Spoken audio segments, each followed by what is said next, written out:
Hello friends, good morning. Welcome back to my another blog. এই বর্ষাকালে গ্রামের দৃশ্য দেখতে কত ভালো লাগে। চারিপাশ সবুজে ভর্তি। গ্রাম দেখতে যেমন সুন্দর, তেমনি গ্রামের সমস্যাও আছে অনেক। এই যে ধরো একটা, যেমন এখন বর্ষার দিনে নেটওয়ার্ক প্রবলেম, ফোনে এত নেটওয়ার্ক ডিস্টার্ব হচ্ছে আমাদের এখন, যে কাউকে ফোনও করতে পারছি না, আবার আমি তোমাদের সাথে ভিডিও শেয়ার করতে পারছি না।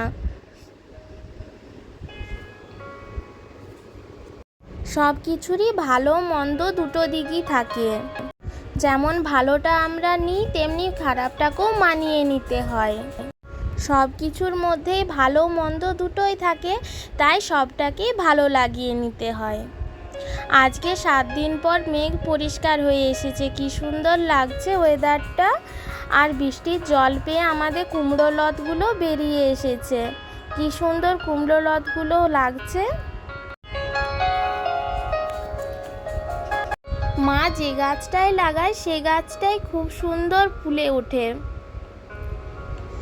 আর এখানে নয়নতারা ফুলের গাছেও অনেকগুলো নয়নতারা ফুল ফুটেছে। এখন বর্ষাকাল তো, তাই সব গাছেই ফুল পাতাতে ভর্তি। সকালবেলা কাজ সেরে আমি স্নান করে নিয়েছি। স্নান করে একটু চুলটা আঁচড়ে নেব।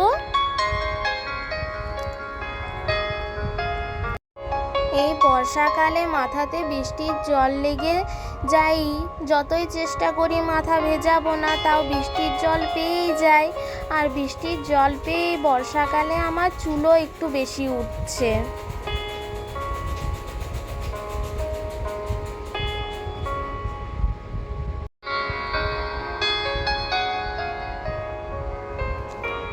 আমার চুল বাঁধা হয়ে গেছে। বাড়ির বাইরেই আমাদের মাছ ও সবজির বাজার বসে। গ্রাম তো, তাই একটু জলদিই বসে বাজারটা, আর জলদি উঠেও যায়। 9টার মধ্যে একদম ফাঁকা হয়ে এসেছে বাজার।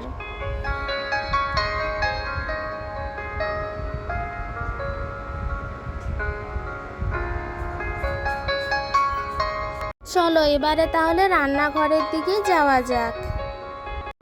আর জলখাবারে বানাবো সাউথ ইন্ডিয়ান ইডলি। মা আগের দিন রাত্রেই বিউলির ডাল আর চাল মিক্সিতে পেস্ট করে রেখে দিয়েছিল।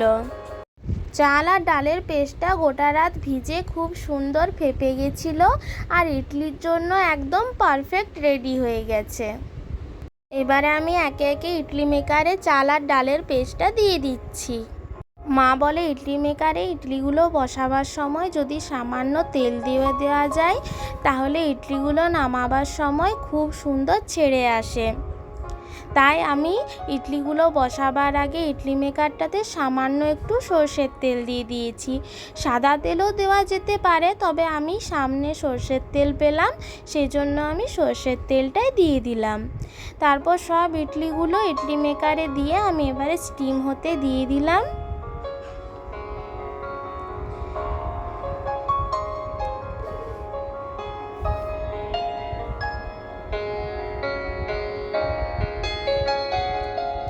এখন বর্ষাকাল, বৃষ্টির জন্য আমাদের উঠোনে অনেক জায়গাতেই শ্যাওলা বসে গেছে। কি সুন্দর স্টিম বেরাচ্ছে। আমার ইডলিগুলো হয়ে এসেছে, স্টিমটা দেখেই বোঝা যায় যে হয়ে গেছে।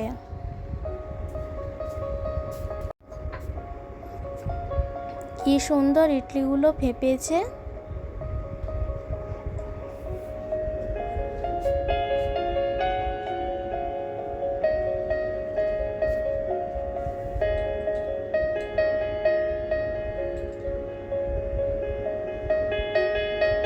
খুব গরম ছিল, তাই সাঁড়াশিটা দিয়েই নামালাম, হাত দেওয়া যাচ্ছিল না একদমই।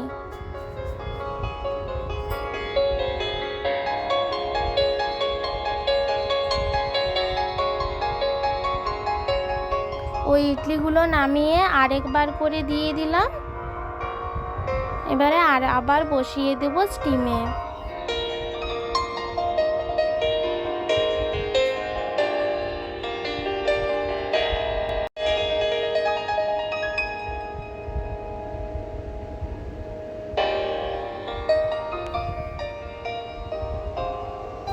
খুব সুন্দর প্রত্যেকটা ইডলি ফেপেছে, কি সুন্দর ছেড়ে এলো একটু তেল দিয়ে দিয়েছিলাম বলে।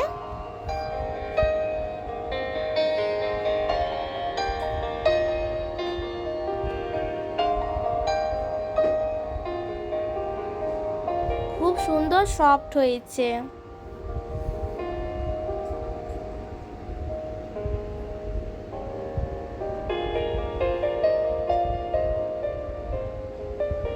আমার সব ইডলিগুলো হয়ে গেল, আর মা আগেই চাটনিটা বানিয়ে রেখে দিয়েছিল।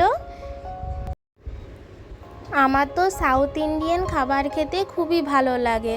আর তোমাদের কার কার সাউথ ইন্ডিয়ান ডিশ ভালো লাগে আমাকে কমেন্টে জানিও। ইডলিগুলো খেতে খুবই টেস্টি হয়েছে, একদম দোকানের মতন।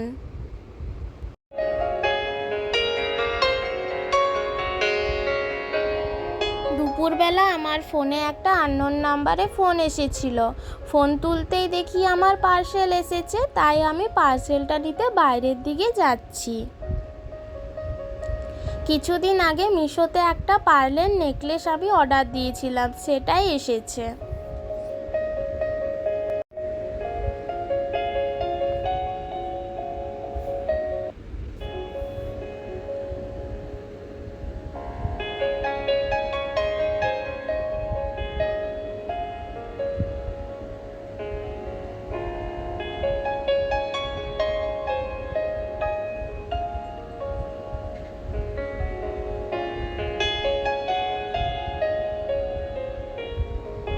পার্সেলের সাথে একটা কুপন এসেছিল মিশোর থেকে। আর আমার নেকলেসটা খুবই সুন্দর এসেছে, যেমন ভেবেছিলাম তেমনই এসেছে।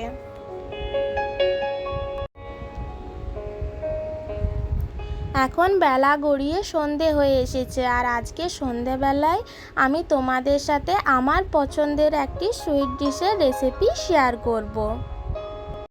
আজকে আমি বানাবো নলেন গুড় দিয়ে নারকেল নাড়ু। তাই নাড়ু বানাবার সব উপকরণগুলো আগে নিয়ে নিয়েছি, আর কাজু বাদামগুলো গার্নিশিংয়ের জন্য নিয়েছি। প্রথমে ছাড়িয়ে রাখা নারকেলগুলো গ্রেটারে আমি গ্রেট করে নিচ্ছি।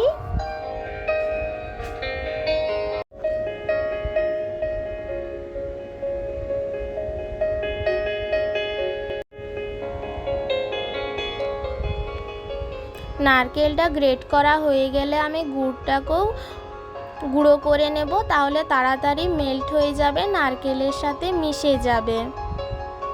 আমার নারকেলও গ্রেট করা হয়ে গেছে, আর গুড়টাও গুঁড়ো করে নিয়েছি। কি সুন্দর ঝুড়ি ঝুড়ি গ্রেট হয়েছে।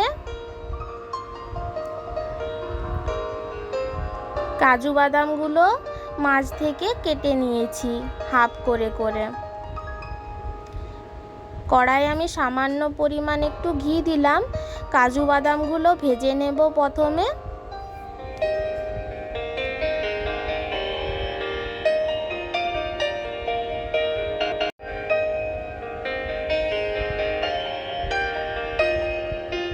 কাজু বাদামটার কালারটা চেঞ্জ হয়ে এলে কাজু বাদামগুলো তুলে নেব। এবারে ওই ঘিটার মধ্যে নারকেলটা দিয়ে দিলাম, গ্রেট করে রাখা নারকেলগুলো। গ্যাসের ফ্লেমটা লো করে আমি নারকেলটা প্রথমে হালকা ভেজে নিচ্ছি।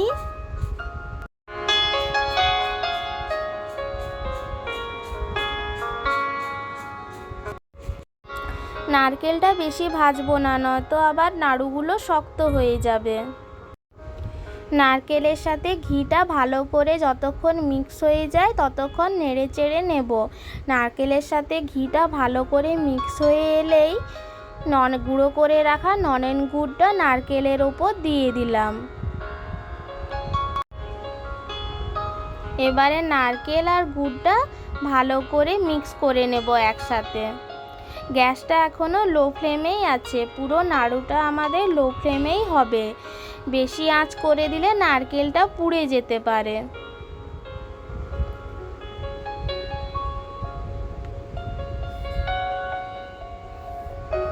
গুড়টা যতক্ষণ না মেল্ট হয়, ভালো করে নারকেলটার সাথে মিক্স হয়, আমরা নাড়াতেই থাকবো। কি সুন্দর গুড়টা গলে এসেছে, নারকেলটার থেকেও জল বেরিয়ে গেছে।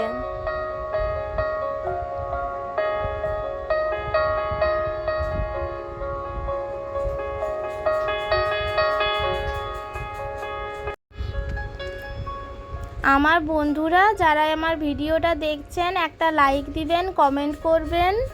আর আমার নতুন বন্ধুরা যারা আমার ভিডিও দেখছেন, আমার ভিডিও দেখে ভালো লাগলে আমার চ্যানেলটি সাবস্ক্রাইব করে দিবেন আর আমাকে একটু সাপোর্ট করবেন, পাশে থাকবেন।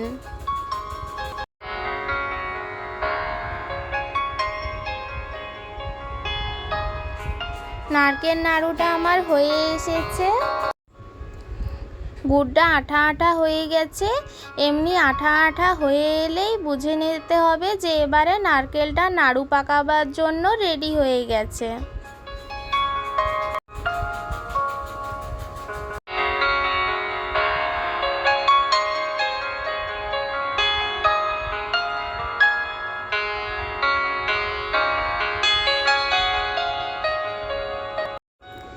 এবারে নারকেলটা একটু ঠান্ডা হতে দেব আমি।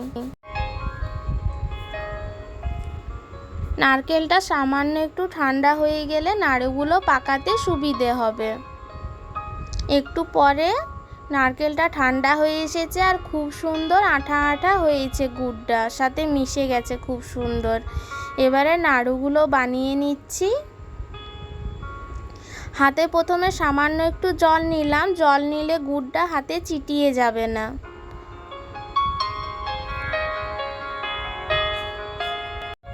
একে একে সব নাড়ুগুলো বানিয়ে নিচ্ছি আর ঘি দিয়ে যে কাজু বাদামগুলো ভেজে রেখেছিলাম সেই কাজু বাদাম দিয়ে একটু গার্নিশিং করে দেব।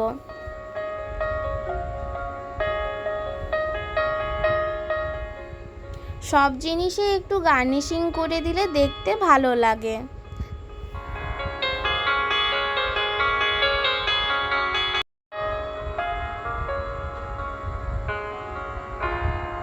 আমার সব নাড়ু রেডি হয়ে গেছে আর কি সুন্দর দেখতে লাগছে।